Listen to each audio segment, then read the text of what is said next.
Hi అండి. అందరికీ నమస్కారం. Welcome to my channel. ఈ వీడియోలో ఏపీ ప్రభుత్వ పెన్షనర్లకు సంబంధించిన అతి ముఖ్యమైన సమాచారం అయితే వీడియోలో ఉంది. GO MS number 152 రద్దండి. సో, పూర్తి వివరాలనైతే ఈ వీడియోలో డీటెయిల్డ్‌గా తెలుసుకోబోతున్నాము. వీడియోని ఎక్కడ గాని స్కిప్ చేయకుండా చివరిదాకా చూసినట్లయితే ఇన్ఫర్మేషన్ పూర్తిగా అర్థమవుతుంది. అలాగే ఈ వీడియో చూస్తున్న ప్రతి ఒక్కరు గూడా దయచేసి వీడియోకి ఒక లైక్ చేయండి. అలాగే ఈ వీడియోని తోటి పెన్షనర్స్‌తో అయితే షేర్ చేయండి. కొత్తగా మన ఛానల్ చూస్తూ ఎవరైనా సబ్స్క్రైబ్ చేసుకోని వారున్నట్లయితే దయచేసి మన ఛానల్ అయితే సబ్స్క్రైబ్ చేసుకోండి. దీని ద్వారా నేను చేసే లేటెస్ట్ వీడియోస్ అన్నీ మీ వరకు రీచ్ అవుతాయి. ఇక మనం విషయానికొచ్చినట్లయితే ప్రతి ఒక్క పెన్షనర్ తెలుసుకోవాల్సిన అంశాలండి ఇవి. ఉద్యోగి సర్వీస్‌లో ఉంటూ గాని, పదవి విరమణ చేసి గాని, పెన్షన్ పొందుతూ గాని మరణించినచో ఆ ఉద్యోగి పెన్షనర్ కుటుంబానికి RPS revised pension scale 1980 rule number 50 ప్రకారంగా ఆ కుటుంబ జీవనాధారం నిమిత్తం కుటుంబ పెన్షన్ ఏదైతే ఫ్యామిలీ పెన్షన్ అంటున్నామో అది చెల్లిస్తారండి. ఇక ఉద్యోగి సుదీర్ఘ కాలం ప్రభుత్వ ఉద్యోగం చేసి ఏ కారణం చేతైనా పదవీ విరమణ చేసిన అనంతరం కుటుంబ పోషణకు గాను ప్రభుత్వం నుంచి నెలవారీ పెన్షన్ పొందే సౌకర్యమైతే కల్పిస్తుంది ఈ కుటుంబ పెన్షన్ అనేది. సో, దీనినే సర్వీస్ పెన్షన్ అని అంటాము. ఒకవేళ పెన్షన్ పొందుతూ పెన్షనర్ లేదా ఉద్యోగం చేస్తూ ఉద్యోగి గాని మరణించినట్లయితే వారి కుటుంబ పోషణ నిమిత్తం అర్హులైన వారికి ఇచ్చే పెన్షన్‌నే కుటుంబ పెన్షన్ అని అంటాము. సర్వీస్‌లో ఉన్న ప్రతి ఉద్యోగి తమ కుటుంబ సభ్యుల వివరాలను తమ డీడీఓలకు నిర్ణీత ప్రొఫార్మాలో ఇచ్చి సేవా పుస్తకంలో నమోదు చేయించుకోవాలి తప్పనిసరిగా. ఎందుకంటే రిటైర్ అయిన తర్వాత కూడా ఈ వివరాలు ఉపయోగపడతాయి. వీటి ఆధారంగా మరియు పెన్షన్‌దారులకు పెన్షన్ ప్రపోజల్ పంపే సమయంలో డీడీఓలు కుటుంబ పెన్షన్ వివరాలను ధృవీకరించి పంపగా అవి మన పెన్షన్ పేమెంట్ ఆర్డర్ ఉత్తర్వులలో ఏజీ అకౌంటెంట్ జనరల్ గారికి ఆఫీస్‌కి కుటుంబ పెన్షన్‌దారు యొక్క అర్హతలు గల చెల్లింపుదగ పెన్షన్‌ను నిర్ణయించి ఉత్తర్వులలో ఏజీ ఆఫీస్ వారు పొందుపరుస్తారు.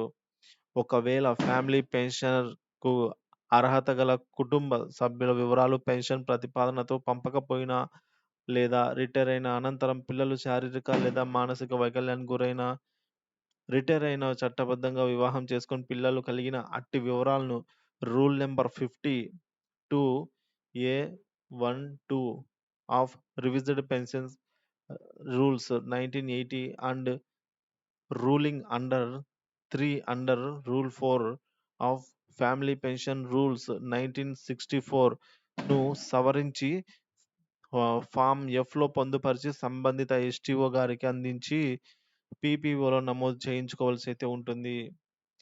ఒకవేళ rule number 50, 12 of revised pensions rules 1980 మరియు ఆంధ్రప్రదేశ్ ప్రభుత్వ ఉత్తర్వులు GO MS number 315 dated on October 7, 2010 ప్రకారంగా కుటుంబ పెన్షన్ పొందుటకు సభ్యులుగా ఈ కింది వారు వస్తారు అని పొందుపరచడం జరిగింది. ఎవరంటే ఉద్యోగి, పెన్షనర్ ఆహ్, ఉద్యోగి లేదా పెన్షనర్, భార్య లేదా భర్త. లీగల్లీ సెపరేటెడ్ స్పౌసు, కుమారులు, కుమార్తె, శారీరక, మానసిక వైకల్యం కలిగిన పిల్లలు, విడాకులు పొందిన కూతురు, విధవరాలైన కుమార్తె. సో, ఈ పై పేర్కొన్న వారెవరు లేకపోతే తల్లిదండ్రులకు కుటుంబ పెన్షన్ అయితే చెల్లిస్తారు. సో, మరి ఎంత చెల్లిస్తారు అనే విషయానికొచ్చినట్లయితే ఉద్యోగి సర్వీస్‌లో ఉండి మరణిస్తే కుటుంబ పెన్షన్ మొదటి 7 సంవత్సరాల వరకు లేదా ఆ ఉద్యోగికి 65 సంవత్సరాలు నిండే వరకు ఏది ముందైతే అంతవరకు జీతంలో 50%గా చెల్లిస్తారు. తదుపరి ఆహ్, చివరి జీతంలో చివరి నెల జీతంలో 30% అయితే చెల్లిస్తారు. 7 ఏళ్ళు 50% తదుపరి 30% ఫ్యామిలీ పెన్షనర్‌కి.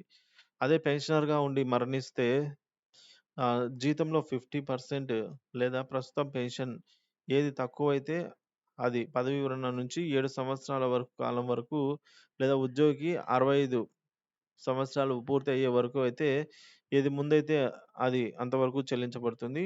తదుపరి పెన్షన్‌లో 30% అయితే చెల్లిస్తారు. సో, మనకు ఇక్కడ సర్వీస్ పెన్షన్ అయితే 50% అట్లే ఉంటుందండి తగ్గదు. ఒకవేళ ఫ్యామిలీ ఎఫ్‌పీ అయితే ఫ్యామిలీ పెన్షనర్స్‌కి ఆహ్, షరతులతో కూడిన 50% వస్తుంది. ఒకవేళ అప్లికబుల్ అయితే. కానీ ఎప్పటికి ఉండేది 30%. ఇది తేడా అండి. సో, పెన్షనర్ల విషయంలో వారి పెన్షన్ ఏజీ అకౌంటెంట్ జనరల్ నుంచి మంజూరు సమయంలో. పీపీఓ ఫ్యామిలీ పెన్షన్ బెనిఫిషియరీ పేరు ఎన్హాన్స్డ్ ఫ్యామిలీ పెన్షన్ మొదటి 7 సంవత్సరాల వరకు లేదా ఆ ఉద్యోగి 65 సంవత్సరాల వరకు. ఆ తర్వాత నుంచి జీవితాంతం వరకు ఫ్యామిలీ పెన్షన్ 30% వివరాలు కూడా నోట్ చేయబడైతే ఉంటాయి. ఇవన్నీ రికార్డ్‌లో ముందే. ఇక పెన్షనర్ రిటైర్ అయిన తదుపరి చట్టబద్ధంగా వివాహం చేసుకున్నచో పెన్షనర్ భార్య లేదా భర్తకు వారికి కలిగిన సంతానానికి కూడా కుటుంబ పెన్షన్‌కైతే అర్హులవుతారు. రికార్డులు లభ్యం కాకపోయినా ఫ్యామిలీ పెన్షన్ మంజూరు చేయవలసైతే ఉంటుంది.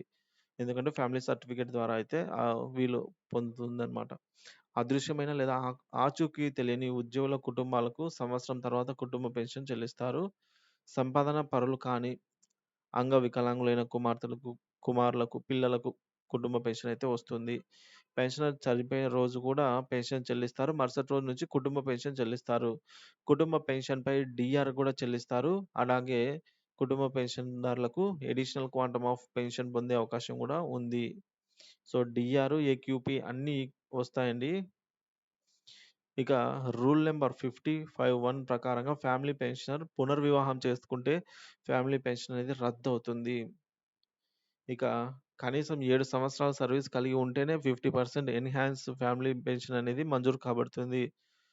7 సంవత్సరాల లోపు సర్వీస్ కలిగి ఉన్న వారికి మాత్రం 30 నార్మల్‌గా 30 కంటిన్యూ చేస్తారు. చివరి వరకు 30% చెల్లిస్తారు.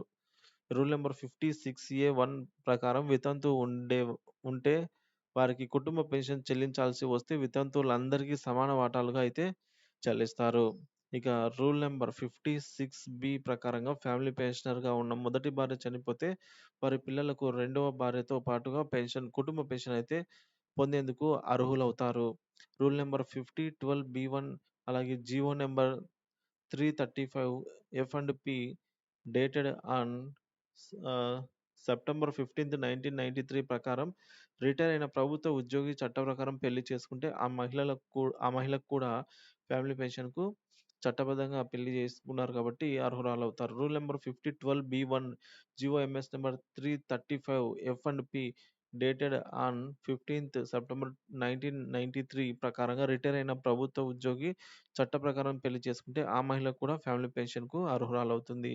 ఇక rule number 10(b)(c) GOMS number 245 ప్రకారంగా ఒక వ్యక్తి 2 ఫ్యామిలీ పెన్షన్‌లు పొందే సమయంలో ఈ మొత్తం అనేది రూ. 27,830 అయితే మించకుండా చెల్లిస్తారు. రూల్ నంబర్ 50(12)(b) నోట్ 3 అలాగే జీవోఎంఎస్ నంబర్ 236 ప్రకారంగా రిటైర్ తదుపరి కలిగిన సంతానం కూడా ఫ్యామిలీ పెన్షన్‌కు అర్హత కలిగి ఉంటారు.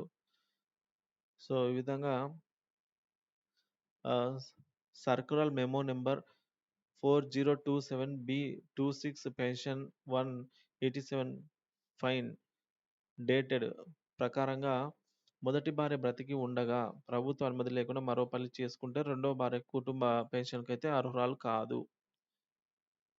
ఇక జీవో నంబర్ 20 ప్రకారంగా విడాకులు పొందినప్పటికీ, విడివిడిగా ఉంటున్నప్పటికీ కూడా పిల్లలకు కుటుంబ పెన్షన్‌లో వాటాకు అర్హులవుతారు. ఇంకా ప్రభుత్వ ఉద్యోగుల కుటుంబ పెన్షన్ నిబంధనలకు సంబంధించి రాష్ట్ర ప్రభుత్వం 2019 నవంబర్ 25న తెచ్చిన జీవో ఎంఎస్ నంబర్ 152ని అయితే ఇటీవల హైకోర్టు రద్దు చేసిందనమాట. ఈ జీవోను రాజ్యాంగ విరుద్ధంగా అయితే తేల్చింది. చట్టం ద్వారా తెచ్చిన నిబంధనల కార్యనిర్వాహకుల ఉత్తర్వులు భర్తీ చేయాలనైతే హైకోర్టు స్పష్టం చేసింది.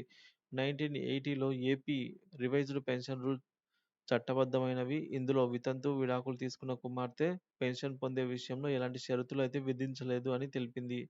ఈ నిబంధనలను కార్యనిర్వాహక ఉత్తర్వుల ద్వారా మార్చడానికి వీల్లేదని కూడా పేర్కొంది. పదవీ విరమణ తర్వాత ప్రభుత్వ ఉద్యోగి మరణిస్తే ఆ ఉద్యోగి వితంతు కుమార్తె విడాకులు తీసుకున్న కుమార్తెకు కుటుంబ పెన్షన్ పొందే అర్హురాలుగా అయితే చేయడం సరికాదు అని చెప్పి వారు కూడా కుటుంబ పెన్షన్ పొందేందుకు అర్హులేనని అయితే తేల్చి చెప్పింది.